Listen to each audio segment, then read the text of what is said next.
Hi everyone, this is Brian Hayes and welcome to episode 40 of the Music Mind podcast. Today my special guest is jazz trumpeter Kellin Hanas. Kellin is making positive waves in the home of jazz, New York City. Please enjoy my conversation with Kellin Hanas.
Well, hi, Kellin, and welcome to the Music Mind podcast. Fantastic to have you here today, all the way from New York, for episode 40 in the series. Oh, thanks so much for having me, Brian. I'm very glad to be here. Our audience have just saw and heard a beautiful version of When It's Sleepy Time Down South. Now, I think this is recorded quite a few years ago, and I think you said you might have even still been in school at this time, but it's a great arrangement. It's an all-female group, and it's recorded, it might have been a COVID thing or something. It's recorded, separate clips, but put together great. And I believe you also arranged that track. Mm-hmm. Tell us a bit about, how at 19 you could authentically play a song that was written in 1930 and that Louis Armstrong recorded more than 100 times in his career. It was really one of his signature songs. Sure. I think when that was recorded, I had just graduated from high school. So I was 18. That was a COVID recording. It was for the Monterey Jazz Festival's Next Generation Women in Jazz combo, which was a great experience that I had.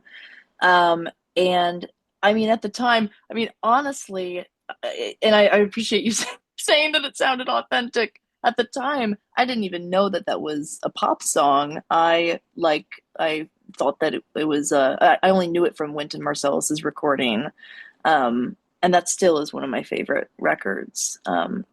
But yeah, it was. I wasn't really that skilled in arranging at the time. It was like one of the first arrangements I had ever done, and really, it was just the head with a nice, harmonized bridge. And I ended up making a different arrangement later on that I've used, here and there in my own shows. But Actually, I ended up playing when a Sleepy Time Down South when I was doing the Trumpet Guild, International Trumpet Guild's jazz improvisation competition a few years back, and I played that song in my final round, and Bria Skonberg was one of the judges. And I ended up winning the competition, but she gave me great feedback, and this was just 2 years ago. So coming a long way from that original recording that we just listened to. And Bria said something along the lines of, I really like Sleepy Time Down South, but do you know the lyrics? She was like, I can Right. tell that you, yeah, Yeah. she Yeah. said, I can tell that you don't know the lyrics in the way you're playing the melody. And she was right, you know? Okay. Yeah. And so, and it was the same case with that first recording. Like, I didn't even know that it was a Louis Armstrong, like, song, that it was kind of like his theme song. Yes. Yeah. Um, Look, that's really interesting. And I guess the Music Mind podcast is about delving into the minds of great mhm, musicians. So, one of the things that I picked that track to start with is, I mean, you're in downtown, home of jazz, jazz capital of the world. Now, jazz, I love jazz too, but it can be a music that is almost foreign to the general public. I really liked your version of When It's Sleepy Time Down South. I'm sad that you'd never heard Louis' version of it, but yeah, right. At the but time, yeah. I thought you interpreted it fantastic for a 19-year-old, Oh, very thank you. I melodic, appreciate that. and to me, I mean, no one knows what's going on in our minds as musicians. No Right. one would know that you weren't aware that that was one of Armstrong's classics. I also loved your choice of using a bucket mute on the trumpet for that hmm track. Now, that's incredibly rare nowadays. What made you think of the bucket mute there? I'm not sure if Winton used it in his recording of it, but either he was using a bucket mute or he just had a very kind of like mellow tone in that record. But I really just wanted to sound like him, so that's why I used that. Well, a good role model. Is this Winton's Standards album you're referring Yeah, to? Yeah, yeah, yeah, standard time. Yeah. fantastic album. You're still only very young. Tell us about how you got started in music. I believe I heard on another podcast where you said you faked your way through a whole stack of instruments so you could get your parents Yes. to actually get you a trumpet. Just tell us briefly that. How did it all start? How did you end up on trumpet? Yeah. I mean, to keep it brief, which I have a hard time keeping it brief, so I'll try very, you know. But basically, I had a dream when I was like 4 years old after watching, I had a VHS tape that had from the Wiggles, actually, Australian. Oh, go Australia, Um, yes. yeah, go Australia. The Wiggles had this VHS tape where they brought this guy in with a piccolo trumpet, and I guess I took that and I had a dream about it when I was really, really little, and then my grandma was a choir director, so she was very adamant about just getting me in music like right away. Because most kids in the US start around fifth grade, Okay. um, and they just wanted to get me right in there. So they took me to the music store when I was like 7 years old. And yeah, they just, I said right away, I was like, I want to play the trumpet. I just knew right away. And it was just I was kind of, they were like, okay, let's try the other stuff first. Because I was a very small 7-year-old girl, Oh, yeah, okay. and nobody wants their kid to play the trumpet. Nobody wants to hear the Bit trumpet in their loud, a house. little You're right. loud. Yeah. Right. And, it just wasn't the typical little girl Mm, instrument. mm, So mm. they gave me the flute and the clarinet and the violin and all of these other stereotypical, girl instruments.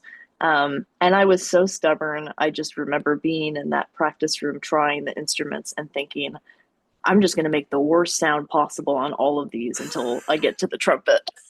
You know, Maybe if And I make the obviously it trumpet worked. sound good. Obviously it Yeah, worked.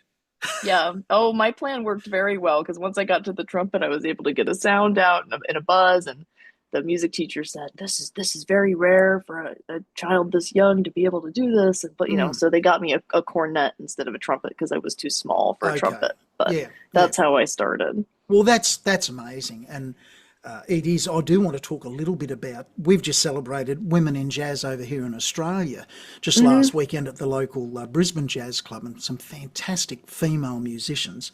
And you're a wonderful example. And throughout this podcast, we're going to see you playing with a lot of different musicians, but many female players.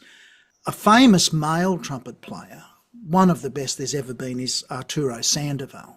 Now, for those people who might not be trumpet lovers, or if you've been living under a rock for 50 years, Arturo's a Grammy Award winner, an Emmy Award winner. He's the holder of the Presidential Medal of Freedom, and on and on. And he just happens to be a wonderful trumpet player.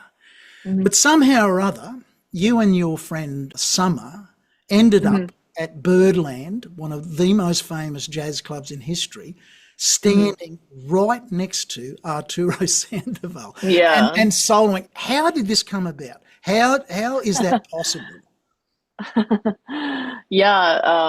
Usually it's a situation, Summer Camargo, if you haven't interviewed her, I mean, she, in my opinion, she's probably the most successful young instrumentalist alive right now. She's on my list. She's on my list. Warner, I'm looking for her. Incredible. Yeah.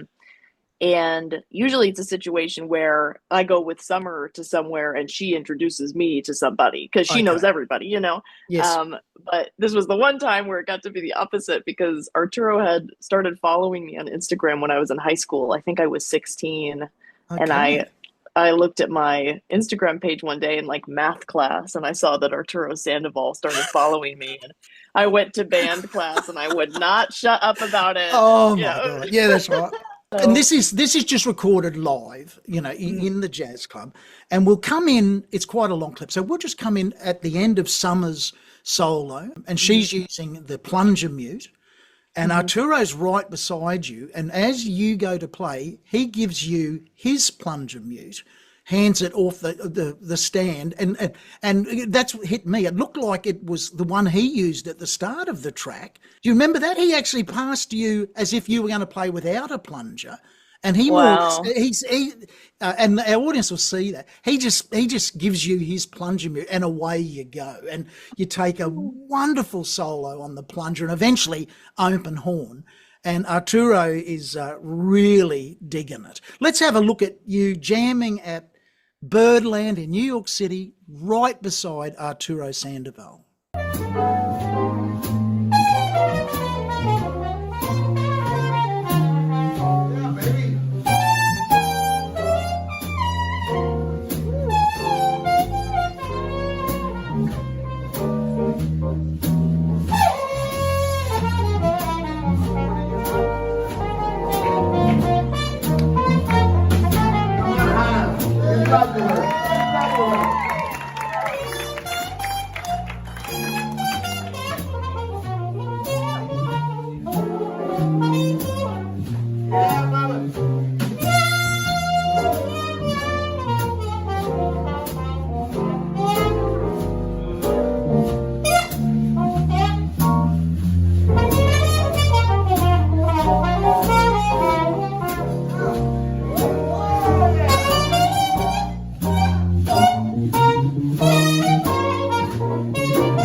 Your approach to taking a solo, you took a really great number of choruses there on the blues. How do you approach it? Is it a technical approach? Is it a vocal approach? Tell us about what Mhm. you're thinking of when you're Mhm. flying away there in the midst of a solo. Mhm. Yeah, I mean, it's really interesting for me to be thinking about these older performances. I mean, so that video was taken about 4 years ago. That was in 2021. So I was a sophomore in college. And so like my approach to soloing back then was so different to what it is now. That was kind of a time in my playing where there's like the way that I've developed an improvisation is I've gone from being in a position where I'm completely unable to improvise and I'm pretty much just uh, being a parrot, Yes. to now I feel like every time I take a solo, it's like second nature and I don't even have to think about it. And that last video that we saw of the blues was kind of in like a middle ground area where I was still really in the midst of like developing the basics. And so that solo, I'm trying to remember back, but it was definitely, I was probably just thinking of lines that I knew that I had learned from transcriptions or that I had played and figured out on my own.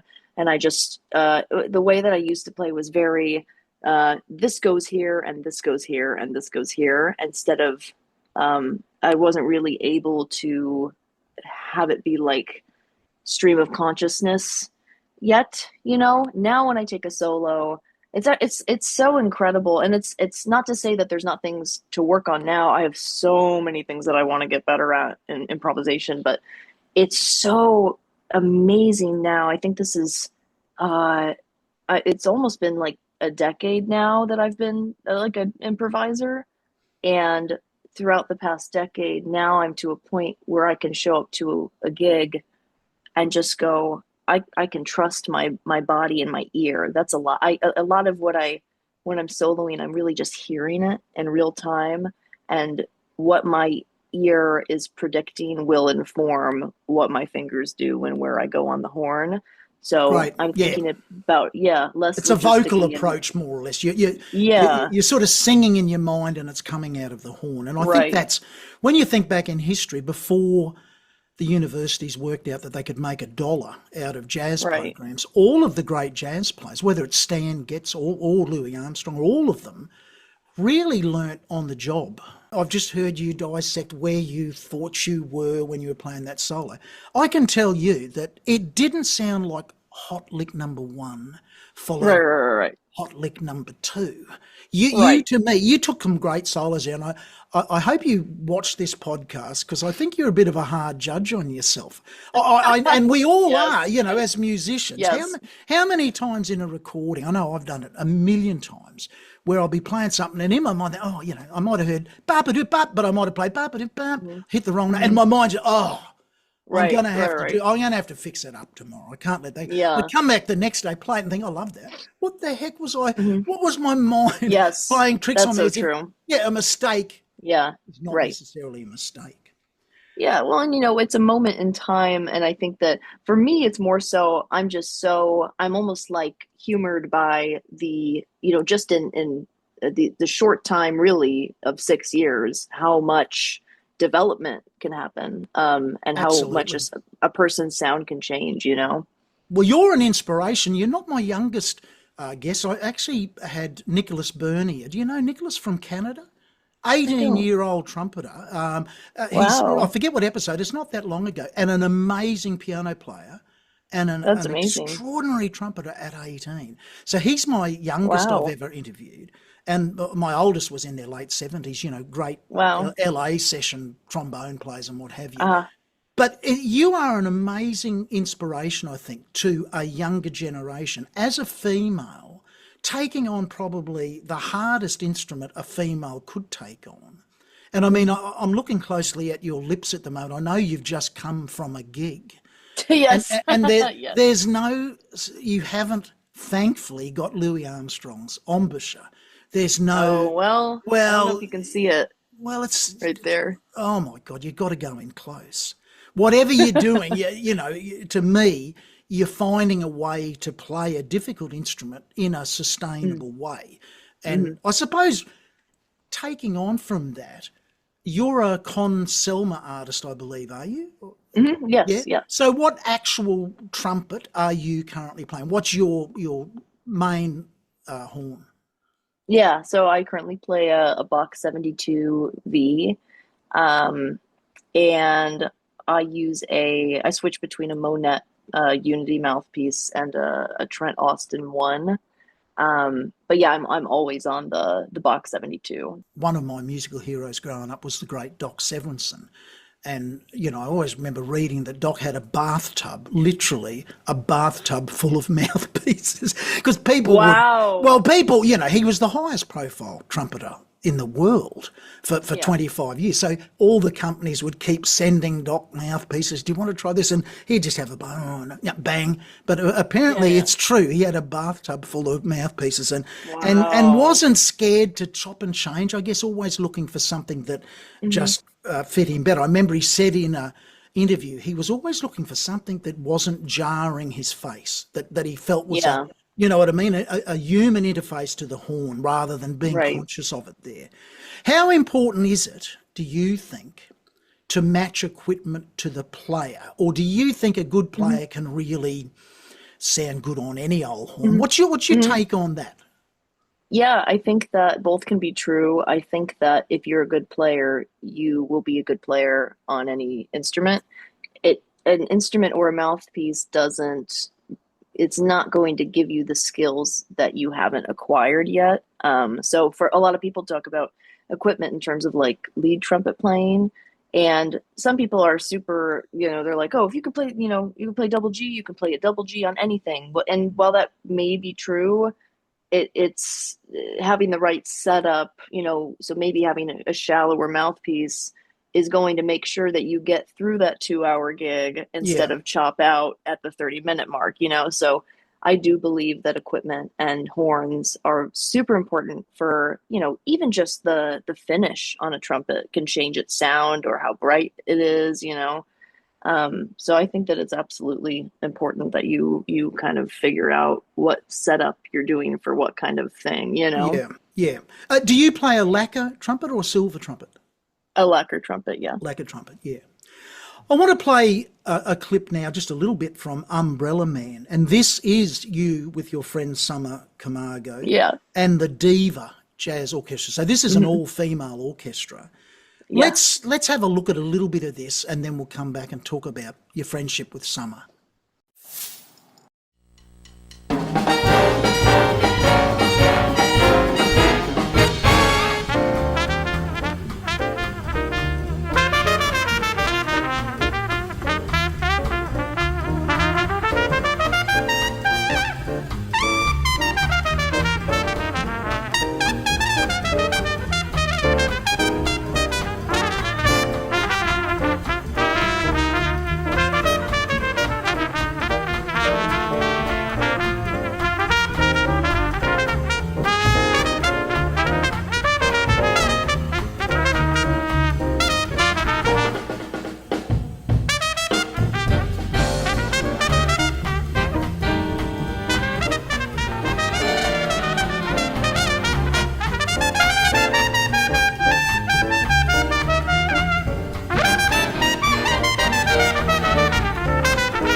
Great trumpet playing from the two ladies out the front there. Tell us a bit about Summer, for those who don't know, is the current trumpet chair on Saturday Night Live. So I guess even though she's not the band leader, she is in the Doc Severinsen equivalent nowadays, the highest profile nighttime television show in the world. I believe it Yeah. recently celebrated 50 years of continuous broadcast. Unbelievable. Hmm. Tell us about, how did you meet Summer, and how has your friendship developed? Yeah. I met Summer when I was in high school. She, at the time, I mean, and she still is, this amazing, she was even in high school getting recognition from Jazz and Lincoln Center and Wynton Marsalis. And I was a admirer from afar. I hadn't really done anything big musically, and I ended up auditioning for the Jazz Band of America, which is this national high school honor band for all the kids that are good at jazz in the country. And I ended up making it in. And one of my friends told me that they said, "Oh my God, you're in the band with Summer Camargo. She was in the Grammy band, which was it no longer exists, but it was like one of those bands that kids would get into." And I freaked out because I was such a fan of hers, and I had watched her and watched her auditions, and just totally was a fan. And so I met her when we went in person in Indianapolis, and it was my mom was actually there to take she took a picture of my face the first time I saw Summer in real life.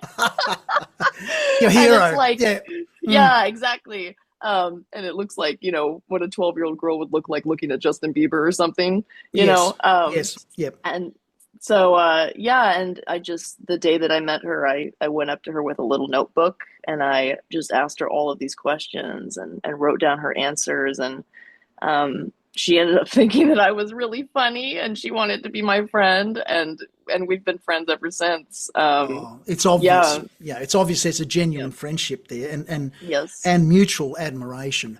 You're both wonderful absolutely. players, and I want to talk a little bit about physically playing the trumpet, because in that last clip we saw, you and Summer sort of have a noticeably different embouchure. I mean, everyone's face is different. Tell us Hmm. about, I mean, you've come so far on that instrument in what in reality is, a handful of years. Did you get proper tuition from day one, or were you the little girl walking around the house just toot toot tooting on that cornet? How did it all start with, like, I suppose, getting on the right foot on that instrument? Yeah, I mean, honestly, it's still, I've had such a journey with playing the instrument in a like effective way. My first teacher was a violin player, Okay, so he did not know anything about embouchure, or I didn't even learn to use my third valve slide until I was in high school. okay.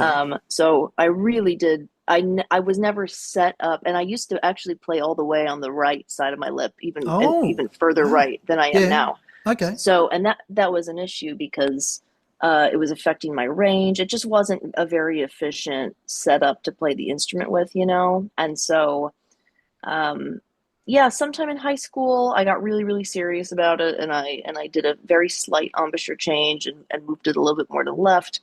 And then I got to college, and I mean, the more playing I've done, the stronger my face has gotten. And then last year, I was called to be the trumpet chair for Heathers, the musical here in New York, and Yep. that's a one trumpet lead book, Mm, and you cannot play that book unless you are playing efficiently and not destroying your face. And so I kind of just naturally adopted this new way of playing that's allowing me to play that show.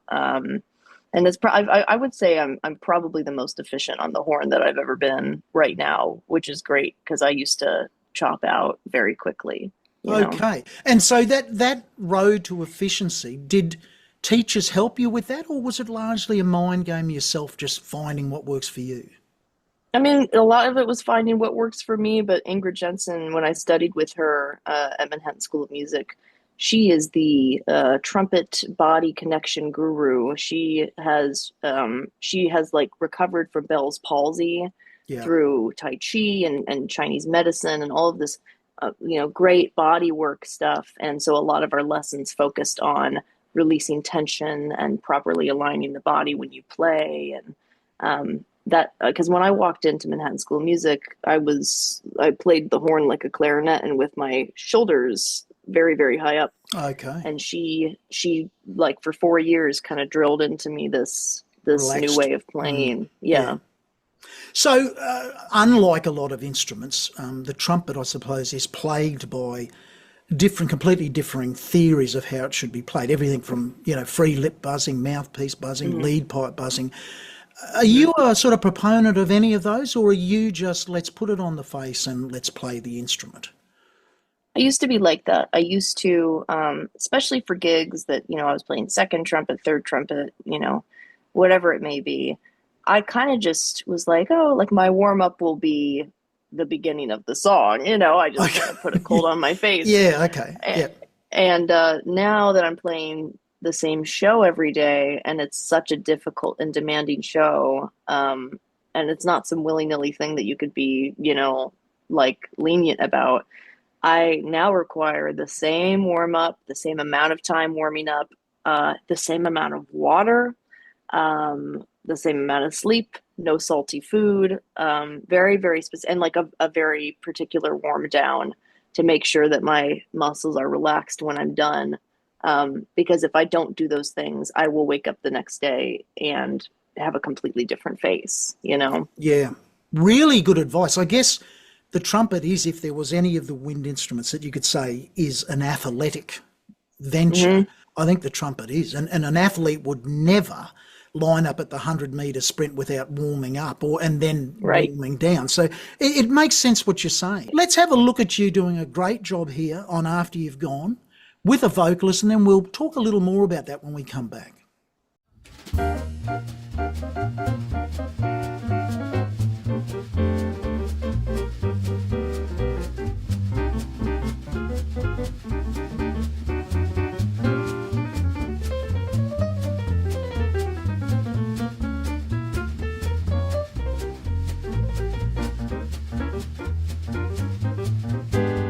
After you've gone and left me crying, after you've gone, there's no denying.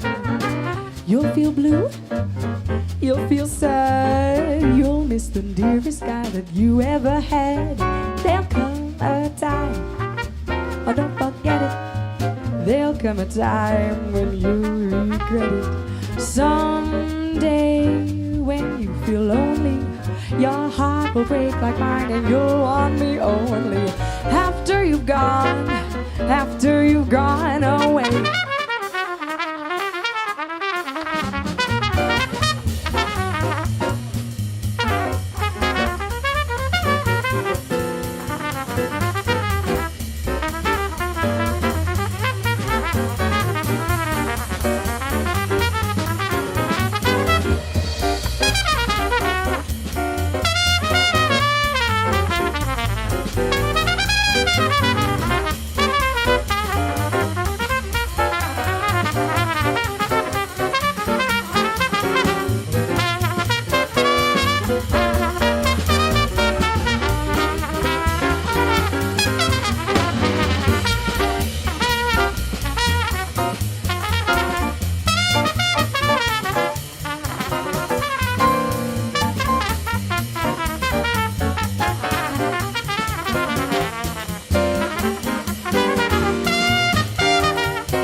So, Kellin, what's your advice? How do you approach interacting with a vocalist? Sure. I mean that clip also that was I think that was also recorded the same year as the Arturo Sandoval clip. And playing with a vocalist is a very, very specific thing because it was like you're saying earlier, you are complimenting them. You're not taking the show over. So a lot of it is just really listening. you might be playing, you know, I mean, After You've Gone is just it's a great classic standard that everybody knows, and um, you know, but each vocalist has their own take on it and their own way of phrasing the melody and inflections, and so it just requires a lot of listening in the moment and being able to kind of pull out that interaction in the moment, because it can't be planned. You know, none of this is can be planned. Um, so if they decide to phrase, you know, two bars of the melody a certain way, and there's space for you to interact where you're not covering them up, you know, you can kind of insert yourself as long as it's complimentary and not distracting, you know. Yes, and you do a great job of it, and that video is a really good example of finding that balance. I think Roy Eldridge took the famous solo in the original version of After You've Gone, a really fiery trumpet player. And I remember reading in his book that he had the old style embouchure where if he had a day off playing, it was a disaster for him. He would have to play every single day and play hard every single day. Yeah. So yeah, yeah. what a just on that, do you find, you're a professional player, do you ever get a couple of days off and have a break? I can't remember the last true day that I had off. You know, there are days occasionally where it's like a travel day. For example, I'm flying to Arizona tomorrow. I'm probably not going to put the horn on my face because I'm spending the whole day traveling. And I've gotten to a point because I play so much and I play so high up, and I you know, just the muscles have been developed so much recently that taking a day off is not going to, you know, actually what I find and what a lot of other people find is when you take a day off and you get back to the horn the next day, you actually sound a little bit better because the inflammation on your face is going down, you know? Yes. So I want to talk a little bit about the entertainer versus the musician. Now, you do play with a lively personality and you're not scared to bounce around a bit on the stage and move around a little bit. One of your heroes, Winton, more or less stands there and blows the horn. And if you're not happy with what he's doing, find someone else.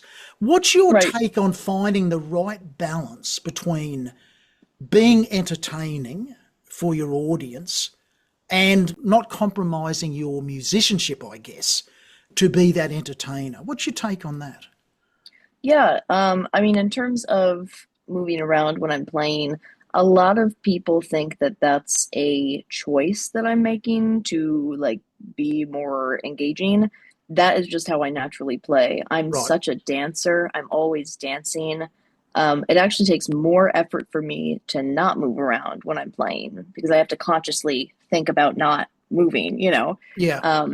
So people comment on that sometimes. Personally, I think that the best answer is just do, as long as the music is taken care of and respected, you can totally be yourself. And I think it's, you know, like, you know, there's people that their performances are that they go on stage, they give a nod to the audience, and they play an hour set without any talking, and then they walk off stage and bow, and that's it. And that, if that's truthful to who that person is, then that's exactly the show that it should be, you know, and that's what people are signing up to go see. When you sign up to go to one of my shows, I don't do anything like, I'm a big talker. I love telling stories. I love telling the stories behind my tunes and making a storyline throughout the show. And I've found that only adds to the experience for the audience and makes them feel like they're in your living room. And if that's the connection that you're going for, then I say go for it. You know, as long as the music is at a high level, then be yourself. Be yourself, whatever feels natural, because I think people can spot a fake from 100 miles away. You know, someone who's Absolutely. trying to be, you know, the class clown, but isn't that person. And talking about the class clown, I understand you're a comedian. That's another thing that you like doing. Tell us a little bit about that. Yeah, I've always been in theater my whole life. I used to do a competitive speech and debate event called Humorous Interpretation, where you take a 45-minute script, you cut it down to 8 minutes, and you play all of the characters by yourself. and Wow. you do it, yeah, you do it Yeah. competitively. And that was something that I really focused a lot of time on when I was a teenager. I've always loved making people laugh. I've always been like just the goofy, like funny friend in a group, you Yeah. know? Yeah. And once I got to college and I went to school for jazz, I kind of just had this, I said, I guess that's over now. I guess I have to just do this music thing and skip the rest. And then I realized it was my first ever solo show. I got my quartet together for the first time, and it was the night before the show. I just had this, I said, I'm going to do stand-up comedy tomorrow. And I had never done stand-up comedy, and I had no jokes written. And within 24 hours, I had a Yeah. whole script written, and I did Okay. stand-up comedy for the first time, and it was incredible. It To was open the like show, such was it, a or to open it, or in the middle of your show? within the show Yeah. so the way that it's really just like telling jokes in relation to the tunes that you're playing, you Okay. know. Yeah. So yeah, that was the first time that I did that, and my friends afterwards, they were like, you know, you have to do this now, like that this is your thing, you're supposed to be doing this. And don't get me wrong, it's super, because music is a lot more, you know, you can see somebody and say that's an objectively good trumpet player. But when Absolutely. it comes to being funny, it's so subjective. You know, Mm, you'll get one crowd that thinks it's hilarious and the next yes. crowd is dead silent, Yes. you know. Yeah, I agree. You'll normally get a polite clap as a musician, but Right. the cricket sound must be absolutely agonising as a comedian, because you're Oh, supposed yeah. to make them laugh. That's what you're supposed to Right. make them do. Just a final comment on that. Do you think the improvisational nature of comedy has helped you? Is it a nice match to being a creative musician? Do you think? Is it a healthy little balance there?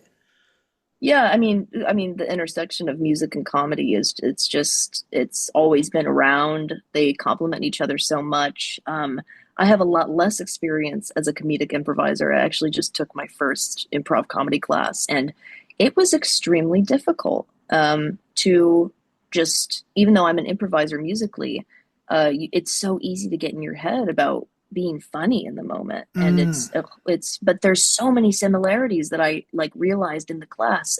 It's all about reacting in the moment to what the people you're working with are doing, and if you're in your head and you're just focused on your solo, for example, yes, yes. then the scene doesn't go anywhere. And it's exactly the same in music, you know. The world's shared International Women's Day recently, and certainly Women in Jazz. It's a great opportunity to talk to a woman who is making her life in jazz. Traditionally, your instrument has absolutely been a man's world. I mean, if you just look at the lineage in jazz from, say, Louis Hmm. Armstrong, Clifford Brown, Miles Davis, Freddie Hubbard, Maynard Ferguson, and even in the popular, if we want to talk about the people who's made the most money out of playing trumpet commercially, well, Herb Albert's up there, you know, absolutely, Yeah, with a history of phenomenal achievement as a right. instrumental, a self-confessed, you know, basic trumpet player. But he said he found early on, he found his sound, and that's what he worked on. And Miles Hmm. Davis gave him a wonderful compliment. Hear two notes and you know it's Herb Albert. That's from Miles Davis, you know. Oh, that's And, nice. and, Yeah. and Herb sort of, that made him feel really good. So being a young woman in an undeniable man's world on trumpet, I imagine from the very early days as a young girl in the school bands, you were probably one of the only one or one of two in those trumpet sections. Tell us a little bit about how has that been? And I suppose right through to now, do you feel accepted, or have you got to sort of barge your way in and say, look at me, I'm here, I can do it? Hmm. Tell us a bit about that. Yeah, I mean, growing up, you know, you see the population of young girls in school bands kind of diminish as time goes on. There's, you know, maybe a few girls on trumpet in elementary school, and then only a couple of them stick around for middle school. And by the time you get to high school, there's usually only one or two left in a section. And I believe I was the only girl in most of my high school sections. My first year of marching band, I was the only girl. In many honor band situations, I was the only one. Summer and I always kind of came in a pair at all of those, so we were there together. But yeah, usually it was just one or two of us, and it's still professionally when I'm in a big band, unless it's the Diva Jazz Orchestra or my friend Grace's big band, there's usually not more than me or one other person. It's amazing if there's two women in the trumpet section, which is insane to me because there's so many incredible women in New York that could be hired. But yeah, I mean, it still happens now. There's just because of that dwindling number, which can be attributed to many different reasons, early on why girls drop the instrument or drop music. Yeah. But there's just less of us now because of it. And I hate to use the word bullying, but as a young girl, were you sort of, I guess, bullied for being in with the guys in the trumpet section or not? Absolutely. It was very difficult. I didn't experience anything until I got to high school, but yeah, it was really difficult. And, I'm not completely innocent. I was kind of a cocky teenager because I thought I was, I was, the best in the small pool, Yeah. But, it was a really hard thing for me in high school. The boys in my section did not like that I was trying to, take the first chair or take the solo or whatever it was. And I was treated pretty badly. And it was really disheartening. And that's actually the reason why I started practicing when I was a teenager, is because I believed that if I got good enough and started accomplishing things, that they would give me the same respect that they give each other, which they ended up never doing. No. They actually hated me more the more successful I got. Well, at least there's safety in numbers with you and Summer around, and it's hard to deny where you girls are at. In fact, I want to play a Parker blues, a Charlie Parker blues called Au Prevave, I think it is. Charlie just made up that word. It's not a legitimate French word. I don't know why he called it that. But this is from a trumpet summit, and this is a classic example. You're part of a 4-person trumpet section here, playing the blues, and everyone's taking a solo. 3 guys and you. And let me say, you absolutely hold your own here. And I don't know, what does it feel like? Do you feel that, like you said a minute ago, it's ultra competitive in the trumpet world. Everyone's trying to hit the highest and the fastest notes and the loudest. When you're standing there in that 4-person trumpet section as the only female, what is your approach? Is it, I'm going to show these guys, or are you just in your own headspace? No, I mean, I was lucky that Trumpet Summit was made up of 3 very great guys that they've all been great to me. There was no competitiveness. I mean, of course, I was 20 at the time, so I was just insecure in general, and worried about sounding good. But yeah, I mean, that recording was great. Even when I'm in a section and I'm by myself and I'm the only woman, I've been really lucky to just be working with really, really great people that don't produce that kind of hate. Yeah. Let's have a look and a listen, because honestly, and I know you keep looking back and saying, oh, this is so many years ago. You're so young. It's it's such a short time ago in the right. It is. And your playing here is fantastic. Let's have a look at it. Au Prevave, Trumpet Summit.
got a big band, and I want to play a little bit of a clip of, I think, an original composition of yours, the Seventh Floor Shuffle. So did you do the arrangement for this as well as compose the song? Yeah, I originally composed it for my quintet, and then this was the only time that I ever had a big band was for this one song on my senior recital. But yeah, I decided to arrange it for Oh, big band. it's great. Now, our viewers will note that in the trumpet section up the back, you've got a wonderful young lady, Grace Fox, in the lead chair. Grace is cracking out the high notes and the boys are supporting her in that trumpet section. So it's another wonderful example, I think, of women in jazz doing great things. And I hope the recognition continues to grow, because 50% of the population are female, whether we like it or not, you know. Yeah. And I guess people like you, there will be a lot of young ladies and young girls watching this, and I don't think you should underestimate the inspiration you can give to a young person who thinks, well, if Kellin's doing it, maybe I could do it. Let's have a bit of a look at the Seventh Floor Shuffle.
Earning your income as a female jazz trumpet player. Can you give us a bit of a look inside your life, whether it's a look inside a week or you know, tell us a bit about living that life, because you're doing it right now.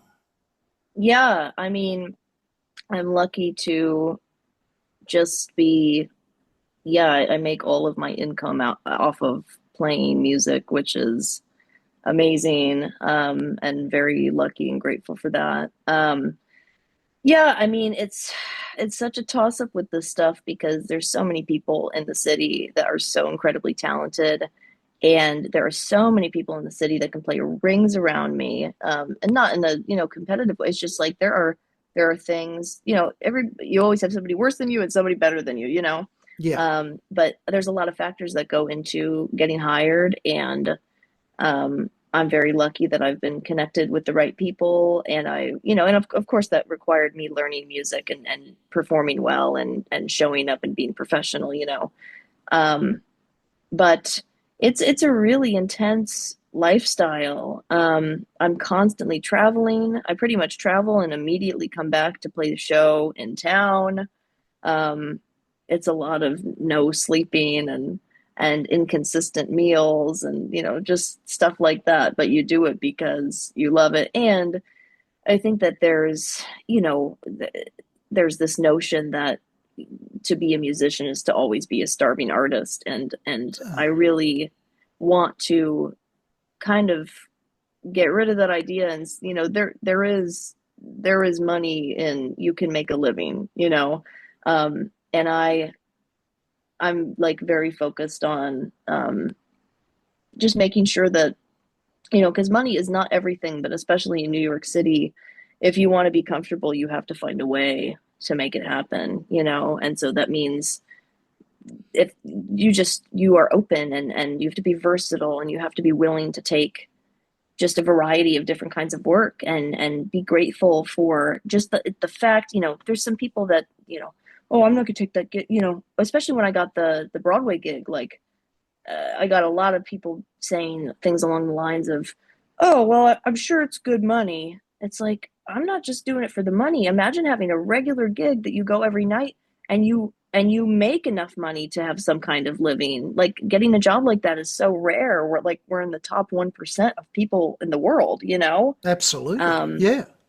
So yeah, it's been really great. I mean, I feel like every year I've kind of grown a little bit more in my career, getting to teach a lot and do a lot of different guest artist stuff at universities, and getting called for just a wide variety of things. Yeah, I've been on my feet for sure. Well, that's great. And I suppose the question is income security. So you touched on it there, that a Broadway show, you know, you're not in the spotlight, but generally you're playing with really good musicians. And 9 times out of 10, I imagine the music's quite interesting. I think I heard you say on another podcast that one of the shows you were doing, that the whole first half of the show, you don't play a note. And then you got to come in cracking an A or a high B, or like, and there's the, you know, there's the tremor of the trumpet player. I've been sitting there just freezing cold for an hour and a half, and now they want me to Right. on the stick, on the downbeat to nail it. But income security, is your balance pretty good between, if you wanted to say, semi-secure work versus the freelance where it's just, you know, are you constantly out there hustling for freelance work, or are you in a lucky stage of your life where it's sort of organically coming to you? Yeah, I mean, I'm in an extremely lucky position, which of course I'm aware it could change on a dime. That's how freelance work is. You are busy for 4 months straight, and then all of a sudden there's a month of nothing. Yeah, so it's like, it's great because I got this show in the city that I can rely on, and I know I will have income if there's other freelance work that doesn't come around. But because we're allowed to, I can leave 50% of the time from my show, my sit down show, and go do other things that, you know, align in, you know, the other things that I want to do. And that's really helpful. A lot of the freelance stuff, I'm not taking it because I'm lucky in the fact that I don't have to take it, but I'm able to take it because I want to, you know? Yes, yeah. Music education, you touched on it just briefly there.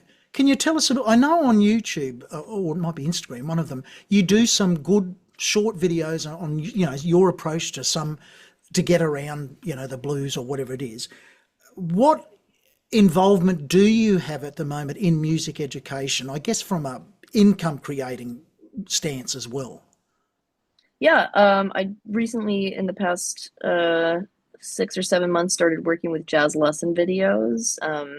Chad LB runs that company with a lot of other great people, and a lot of other musicians work with them as well. So, I mean, trumpet player Bruce Harris just started doing some stuff with them, Patrick Bartley, Melissa Aldana, so a lot of great people. And they asked me last summer if I wanted to come in, and we basically we record for like 5 hours, and we make a book out of it, and we make a informational video out of it. And I mean, that's the stuff that I grew up on. Before I actually started transcribing, I got introduced to this kind of stuff just through books initially. And it made it a little bit more accessible and less like scary and intimidating to me. So yeah, so I do that with them, and we've made a video course, and we've got a lot of videos on YouTube. And then they post small clips from that to Instagram, and they show up on my page. So that's been great. And then otherwise, yeah, I've been getting asked to do a lot of different education and clinician things. So I'll show up to a college and be a clinician for 3 days, or I'll be a guest artist and do a master class. Lots of master classes lately. Yeah, I've gotten to do some stuff with some bigger, I did Ohio State University and Louisiana State, and where did I just come from? I just was at Kennesaw State University. So it's been really good for my teaching chops to be able to just go and you say, give a 90-minute master class right now. And I go, okay. Fantastic. And I guess word of mouth too. You do a good job of those clinics, they'll book you back, or they'll talk to their, one of their sister schools or whatever, and say, Yeah. get Kellin. So that's really good to hear that you're not out there rattling the hat, busking on the streets to Right. earn a pizza, and I think that's a really good example to give younger people. You can do it if you work hard. Let's have a look at There Is No Greater Love.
Where would you like to see your career go over, say, the next 5 years? Are you a goal-orientated person, or are you a day-at-a-time person?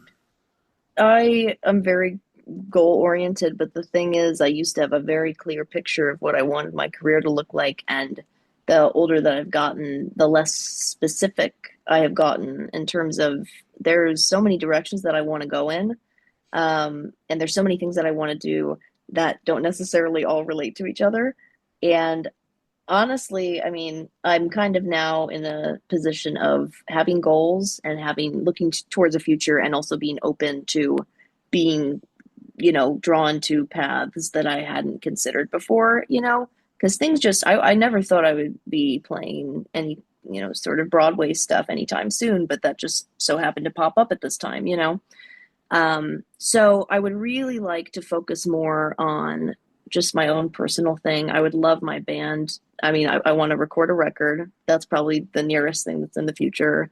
Getting a record out, doing a tour with my band, really focusing on my own music and my, just getting people talk to me all the time. They're like, why aren't you, you're always playing with everybody else, but why aren't you doing your own stuff? And, it's true. I really would like to get more of my own name out there as a solo artist rather than a side man, which I love being a side woman. Yes. But yeah, I definitely want to do more of that. And I also, I'm slowly, I'm taking singing lessons right now. I really want to become, because it's more truthful and fulfilling to my soul. I love playing the trumpet and I love music, and I want to incorporate the voice a lot more in what I do. So singing and getting, more developed in comedy, and trying to find ways to marry music and comedy together, but also being open to any other, opportunities that come up. Fantastic. I think that's a really great approach to life. Who knows what's around the corner? We don't know, but right. It is important to have some personal goals and work towards them, I think. Otherwise, we can almost be that leaf in the river just getting tossed around wherever the river wants to go. Now, you've given some really good, honest advice today. To close out, if you had to give your best piece of advice to the audience about living, I suppose, the life you're living of a professional musician, a performing musician, what's your best piece of advice if there's someone, particularly a younger person, loves playing, but their mum and dad are saying, look, and the school counsellors saying, look, psychiatry's a good career and accounting. Right. Have you thought of being a town planner or a doctor? They generally don't say, have you thought of being like Kellin, a female jazz trumpet player, and yet you're living a wonderful life doing that? What would you leave our audience with, do you think, your best piece of advice? Yeah, I mean, the whole thing about, don't go into music, you're going to be broke. Nobody goes into music for the money. Nobody goes into art for the money. Nobody goes, I'm going to go to school for jazz and I'm going to be a millionaire. None of us, we're doing it because we love it, because it's a passion. And some people, people who are really hard workers, and there's a little, bit of luck that's involved, it happens differently for everyone. And I'm a big fan of trying to go for your dreams. Obviously, you want to be able to provide for yourself. And there's plenty of artists that started out with, a serving job while they were doing gigs at night, Yes. there's many ways to, I know people that are, they're doing gigs and they're teaching and they're doing artist management and they make their rent from that. There are ways to do this for a living. If you are really passionate about it and you want music to be your life, you can make it your life, and of course people have more privileged backgrounds than others, but so that's what I have to say about that. And then my other piece of advice is just, number one is I actually just said this on another podcast like 2 days ago, for the same question. Don't get frustrated with yourself. Give yourself a lot of compassion for where you are in your artistic journey, in where you are in terms of skill level. Everybody's at a different level, and I am not into the, vibing the newbie who comes up to play at the jam session, No.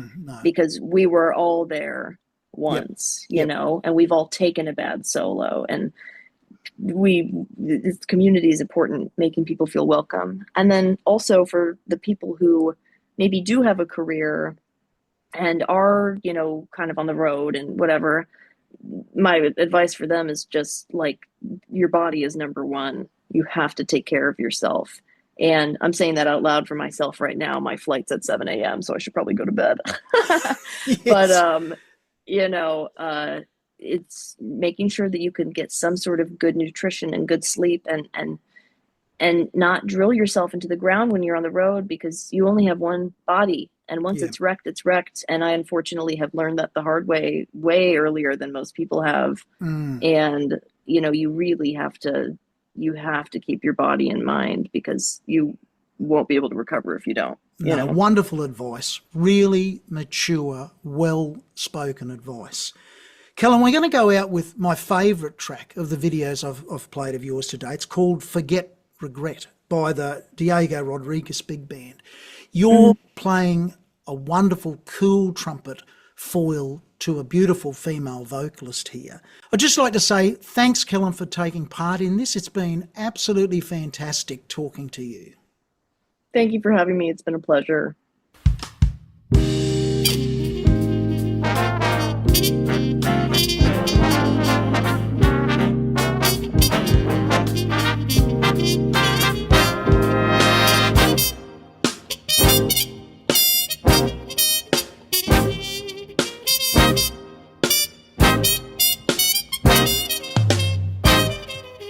Your sugar, your fear, your touch, your hair, your voice, your whisper, your moan, your prayer, your hair, your step, your spin, your care, your shadows, your heat, your light, your stare.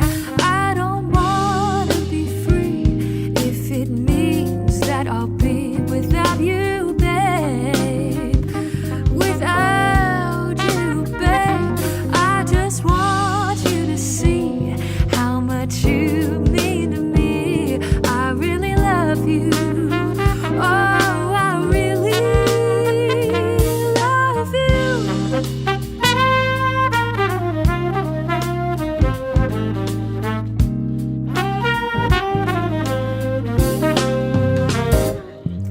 Your sugar, your fear, your touch, your hair, your voice, your whisper, your moan, your prayer, your hair, your step, your spin, your care, your shadows, your heat, your light and your stare.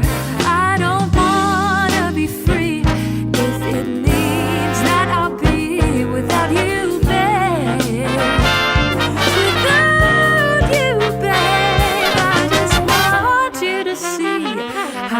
You mean to me, I really love you. Oh, I really love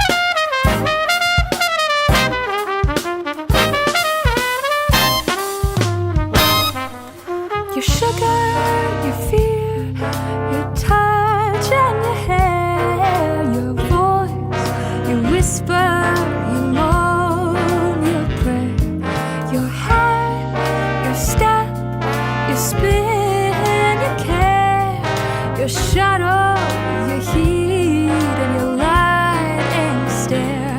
I don't wanna be free if it means that I'll be without you.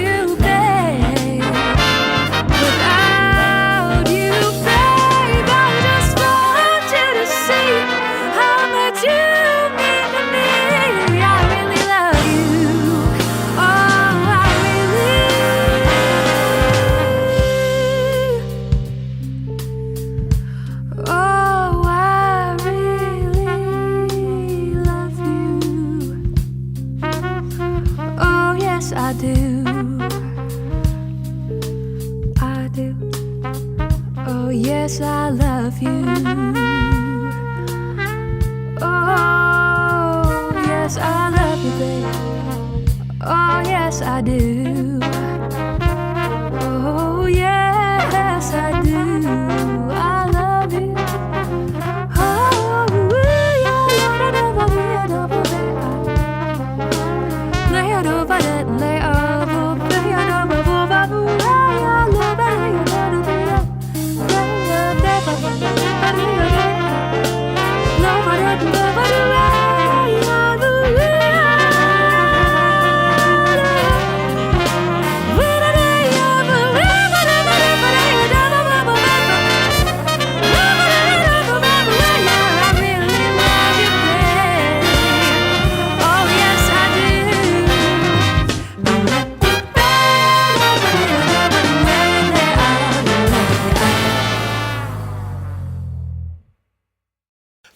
collaboration video to end the episode, Kellin and I composed a short blues that we've called the New York Oz Blues.